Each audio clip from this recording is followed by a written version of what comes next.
Matagal nang napag-uusapan at pinagtatalunan ang teorya ng ebolusyon, sapagkat ipinapalagay ng marami na ang teoryang ito na kadalasang itinuturo kay Charles Darwin ay bunga ng siyentipikong pagsisiyasat at ng siyentipikong pamamaraan.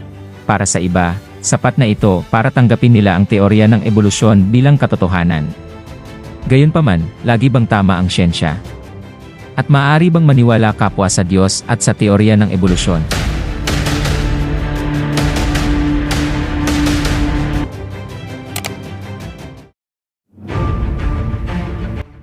Ayon sa Webster's Third New International Dictionary, ang science ay nagmula sa salitang Latin na scientia, na nangangahulugang kaalaman, at ang pangunahing layunin ng science ay maabot ang katotohanan. Ang katotohanan ang huling layunin ng science, kung ang eksperimento ay nagbigay ng mga resulta na nagpapatunay sa hypothesis. Ang hypothesis ay pansamantalang tinatanggap at itinataas sa antas ng isang teorya. Ang isang teorya ay sinubok na hypothesis. Tandaan na ang evolution ay hindi absoluto, sapagkat isa lang itong teorya. Ayon sa isang kimiko na si John W. Hill, scientists like other human beings, use intuition and generalize from few facts. Sometimes they are wrong, kaya ang mga siyentipiko, kapag nagge-generalisa mula sa ilang katotohanan, minsan ay maaaring magkamali. Ang science ay isang theoretical na balangkas na nagbibigay kahulugan sa ating mga totoong kaalaman. Gayunpaman, ito ay patuloy na nagbabago dahil ang mga modelo ng science ay patuloy na sinusuri at binabago habang nakakakuha ng bagong datos. Karaniwan ding alam na kapag ang mga bagong instrumento ay ginagamit, karamihan ng impormasyon ay nagbabago. Kaya, ang science ay hindi pa nakakamit ang pinakakatotohanan sa lahat ng bahagi ng buhay at kaalaman. Kung babasahin natin ang aklat na isinulat ni Eno Wolthius, sinasabi nito, "The history of science clearly shows that what is considered scientifically true today may not be so tomorrow." Ito ang eksaktong kalagayan ng science na nagsisiyasat ngayon, kung saan ang mga natuklasan sa nakaraan ay sinusuri, tinutukoy, at binabalewala ng mas bagong mga natuklasan. Sa makatuwid, ang science ay nagbabago hanggang hindi pa nito nararating ang buong katotohanan. Sa kabilang banda, napaka-espesyal ng mga salita ng Diyos kung ihahambing sa science. Gaya ng mababasa sa talatang ito, Isaias 40:8, "The grass withereth, the flower fadeth, but the word of our God shall stand forever." Ayon sa banal na kasulatan, ang mga salita ng Diyos ay totoo sa lahat ng panahon. Ito ay tuwirang kasalungat sa mga natuklasan ng science na sa paglipas ng mga taon ay kinakailangang suriin at baguhin. Mayroon pang mga patunay na ang kaalaman ng tao kapag hindi pa nararating ang pinakakatotohanan ay maaaring magkamali. Habang ang Biblia ay nagpapatibay ng ultimate truth. Ang Biblia ay laging totoo. Sa aklat na Why We Believe the Bible, ay ganito ang mababasa, "When the Bible was written, it was universally believed that the earth was flat. It was argued that should one go too far toward the edge, he would fall off finally. Magellan and his men sailed around the earth and thus proved it to be spherical in shape." Noong unang panahon, heresya ang maniwala na ang mundo ay bilog. Ang itinuturing na siyentipikong katotohanan noon ay ang maling akala na ang mundo ay flat. Gayunman, nang maglayag si Magellan sa paligid ng mundo noong ika-16 na siglo at hindi nahulog sa mga gilid, kaya napatunayan na ang mundo ay bilog. Kaya't ang tinatawag na scientific truth ay napasinungalingan sa pamamagitan ng pagtuklas. Sa ika-20 siglo, ang mga astronaut sa mga spaceship ay nakita mismo na ang mundo ay bilog at hindi flat. Ngunit sa Biblia at sa mga salita ng ating Diyos, hindi na kailangan ng mga astronauts upang patunayan na ang mundo ay bilog at hindi flat. Gaya ng mababasa sa Isaias 40, versikulo 22, "It is He who sits above the circle of the earth." Bago pa man maglayag ang tao sa mga karagatan at bago pa man, niya naimbento ang kanyang mga spaceship upang makita ang tunay na hugis ng mundo. Nagsalita na ang Diyos sa kanyang mga propeta na ang mundo ay talagang bilog. Ngunit ano nga ba ang tugon ng Biblia sa teorya ng ebolusyon, partikular na sa kung paano tayo dapat tumugon sa mga inihahayag na mga teorya o paniniwala tulad ng ebolusyon? Ayon sa unang Tesalonica 5:21, "Subukin niyo ang lahat ng mga bagay, ingatan niyo ang mabuti, layuan niyo ang bawat anyo ng masama." Kailangan nating suriin ang lahat ng bagay. Kaya't ang isang Kristiyano ay dapat gamitin ang kanyang kakayahan na ibinigay ng Diyos upang mag-isip. Maraming mga taong naniniwala sa teorya ng ebolusyon na hindi talaga pinag-isipan kung ano ang kanilang pinaniniwalaan. Kaya't dapat tayong maging maingat sa mga ipinapalagay na mga paniniwala at teorya na maaaring magkaroon ng mga relihiyosong implikasyon. Kahit na ang mga ito ay maituturing na siyentipiko, dapat itong subukin hindi lamang sa scientific evidence, kundi higit sa lahat sa ilaw ng mga aral ng Biblia. Kaya nga't kailangan nating subukin ang ebolusyon upang makita kung ito ba ay isang katotohanan. Ayon kay Darwin, ang ebolusyon ay nagmumula sa simpleng anyo ng buhay at unti-unting nag-evolve patungo sa mas komplikadong mga nilalang. Ngunit ano ba ang sinasabi ng Biblia? Nag-evolve nga lamang ba ang tao mula sa simpleng mga anyo ng buhay? Sa Genesis, Kabanata 1, versikulo 24 hanggang 26, at sinabi ng Diyos, bukalan ang lupa ng mga may buhay na kinapal, ayon sa kanikanyang uri ng hayop at ng mga kinapal na umuusad. At ng mga ganid sa lupa, ayon sa kanikanyang uri, at nagkagayon. At nilikha ng Diyos ang ganid sa lupa, ayon sa kanyang uri, at ang hayop ayon sa kanyang uri, at ang bawat umuusad sa ibabaw ng lupa ayon sa kanikanyang uri. At nakita ng Diyos na mabuti, at sinabi ng Diyos, lalangin natin ang tao sa ating larawan, ayon sa ating wangis, at magkaroon sila ng kapangyarihan sa mga isda sa dagat, at sa mga ibon, sa himpapawid, at sa mga hayop, at sa buong lupa, at sa bawat umuusad, na nagsisiusad sa ibabaw ng lupa, ayon sa idinidescribe ng Biblia. Ito ay hindi tungkol sa macroevolution, kundi tungkol sa paglikha. Ang makapangyarihang Diyos ang lumikha ng lahat ng mga nilalang ayon sa kanilang uri. Hindi nag-evolve ang isang uri patungo sa ibang uri, hindi nag-evolve ang tao mula sa ibon o mula sa anumang ibang hayop, kaya't ang teorya ng ebolusyon ay hindi pasado sa pagsubok ng Biblia. Hindi natin maaaring paniwalaan kapwa ang Biblia at ang teorya ng ebolusyon.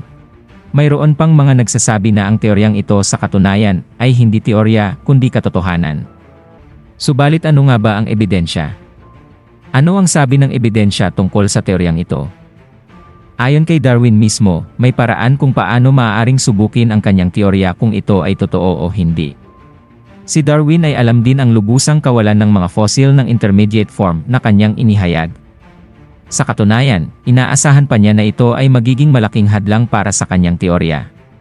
Kaya't isinulat niya ang mga sumusunod sa kabanata na may pamagat na mga suliranin sa teorya, sa origin of species. Ayon sa kanya, why do we not see innumerable transitional forms descended from other species be insensibly fine gradations? Why is not all nature in confusion instead of the species being as we see them well defined? But as by this very innumerable transitional forms must have existed. Why do we not find them embedded in countless numbers in the crust of the earth? Why then is not every geological formation, and every stratum full of such intermediate links? Geology assuredly does not reveal any such finely graduated organic chain, and this perhaps is the most obvious and gravest objection which can be urged against my theory. Kaya ang teorya ni Darwin ay maaaring patunayan o pabulaanan ng record ng mga fossil. Ito ay dahil ang kanyang teorya ay nagsasabi na ang mga hayop ay unti-unting nagbabago mula sa isang species patungo sa iba sa loob ng milyon-milyong taon. Kung ganun nga, dapat mayroong milyon-milyong transitional forms ng isang species na nag-evolve patungo sa ibang species. Ngunit ayon kay Darwin, kung tunay ang kanyang teorya, dapat mayroong napakaraming transitional o intermediate forms sa fossil record at wala sanang fossil na well-defined. Kaya kung halimbawa, ang isang aso ay nag-evolve patungo sa isang unggoy, ano ang dapat makikita natin sa fossil record? Dapat ay makikita natin ang milyon-milyong fossils patungo sa pagdevelop ng isang unggoy. Halimbawa, sa una ay 100% na aso siya, tapos lumitaw ang 80% na aso na may 20% na unggoy, o 40% aso na may 60% na unggoy, bago naging isang ganap na unggoy. Mga ganong transitional forms. At dapat ay halos wala ng fossils ng kumpletong aso, subalit walang intermediate forms ang nakita. Sa halip ay maraming fossils ng mga hayop na well-defined na hindi dumaan sa ebolusyon ang patuloy na natatagpuan. Ngunit maaaring ikatwiran ng iba na sa panahon ni Darwin, mga 150 taon na ang nakalilipas. Ang fossil record noon ay malayo pa sa pagiging kumpleto. Kaya ngayon, 150 taon ang lumipas. Ano pa rin ang ipinapakita ng mga fossil record? Sa harap ng suliranin ng intermediate form na ito, ang tanging paliwanag ni Darwin ay ang fossil record ng kanyang panahon ay hindi sapat upang suportahan ang kanyang teorya. Sinabi ni Darwin na ang mga nabubuhay na species ay nag-evolve mula sa isa't isa, at kapag sinuri ang fossil record, makikita ang milyon-milyong intermediate forms na inaasahan na matuklasan sa tamang panahon, ngunit ang katotohanan, ang fossil record ngayon ay sapat na upang lubos na yurakan ang claim ni Darwin. Sa pagitan ng panahon ni Darwin at sa kasalukuyang araw, mahigit sa 100 milyong fossils mula sa 250,000 species ang naitala na ng mga siyentipiko ang nakuha. Gayunman, wala kahit isa man sa kanila ang intermediate form fossil. Ngayon, nasa 79% ng mga fossils sa strata ng mundo ang natuklasan at sinuri. Ang pagkawala ng anumang transitional fossils sa mga ito ay nagpapakita na lohikal na imposible na ang mga imahinaryong anyo ng buhay ay biglang lilitaw mula sa natitirang 1%. Sa makatuwid, ang tanging inaasahan ng mga evolutionist ay balang araw ay matuklasan pa ang intermediate life forms, kahit napaka-imposible na nito, kaya pinapabagsak ng mga fossil record ang teorya ng ebolusyon at kinukumpirma ang katotohanan ng Biblia.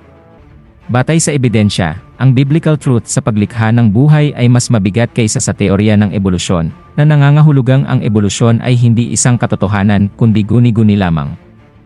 Ito ay umiiral lamang bilang isang teorya sa mga aklat, ngunit hindi sa realidad o sa mga record ng fossil. Sinasabi ng Darwinism na nag-umpisa ang buhay pagkatapos ng pinagmulan nito, at nakatuon lamang ito sa mga nabubuhay na bagay. Ngunit paano nagkaroon ng teorya ng ebolusyon kung wala namang teorya kung paano nagsimula ang buhay? This is the story of a small planet in space called Earth. For a typical Darwinian explanation of how life originated, Dear Wells directed me toward this documentary. The chemical elements essential for life, hydrogen, oxygen, carbon, and nitrogen, were now in place. What was needed was a way of combining them. Perhaps the energy came from lightning. Whatever it was, energy managed to arrange these chemical ingredients in just the right way. Whatever it was, I was hoping for something a little more scientific. The most popular idea has been that life emerged spontaneously from primordial soup. Ang mga siyentipiko ay nag-imbento ng termino upang ipaliwanag ang pinagmulan ng buhay mula nila sa primordial soup o kilala bilang abiogenesis. Ang abiogenesis ay ang pinaniniwalaang biglaang pagbuo o pag-usbong ng mga organismo mula sa mga bagay na walang buhay, ngunit ito ay nagdadagdag pa ng mas maraming tanong kaysa sagot, tulad ng saan nanggaling ang mga kemikal? Paano sila nabuo at pagsama-samahin upang makabuo ng unang selula? At lahat ng ito ay pinaniniwalaang nangyari sa pamamagitan ng random na pagkakataon, ayon sa Hebreo 3:4, sapagkat ang bawat bahay ay may nagtayo, datapwat ang nagtayo ng lahat ng mga bagay ay ang Diyos. Ang pahayag na ito sa Biblia ay hindi maaaring tibagin.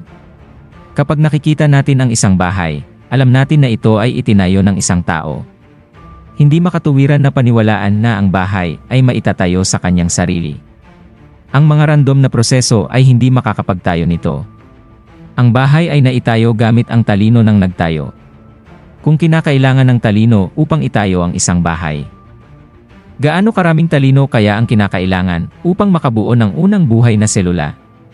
Ang buhay na selula ay hindi lamang isang simpleng bola ng protoplasm, kaya malinaw na mas makatuwiran na paniwalaan na ang Diyos ang lumikha ng buhay kaysa sa paniwalaan na ang isang buhay na selula ay biglang nabuo sa pamamagitan ng pagkakataon. Ang biglaang pagbuo ng buhay mula sa bagay na walang buhay at ang ebolusyon mula sa isang tiyak na uri patungo sa isang mas advanced na uri ay hindi sinasang-ayunan ng Biblia. Sa Roma 8:21 na ang buong nilalang naman ay magiging laya mula sa pagkaalipin ng kabulukan sa kalayaang maluwalhati ng mga anak ng Diyos. Ang buong nilikha ay nasa pagkaalipin sa pagkabulok. Kaya hindi maaaring asahan na lilitaw ang buhay mula sa bagay na walang buhay. Ang natural na direksyon ng buhay ay ang pagkabulok, hindi ang ebolusyon, at ito ay pinatunayan din lalo na ng mutation sa isang artikulo na isinulat ni Brian Thomas, isang eksperto sa microbiology mula sa Uppsala University sa Sweden.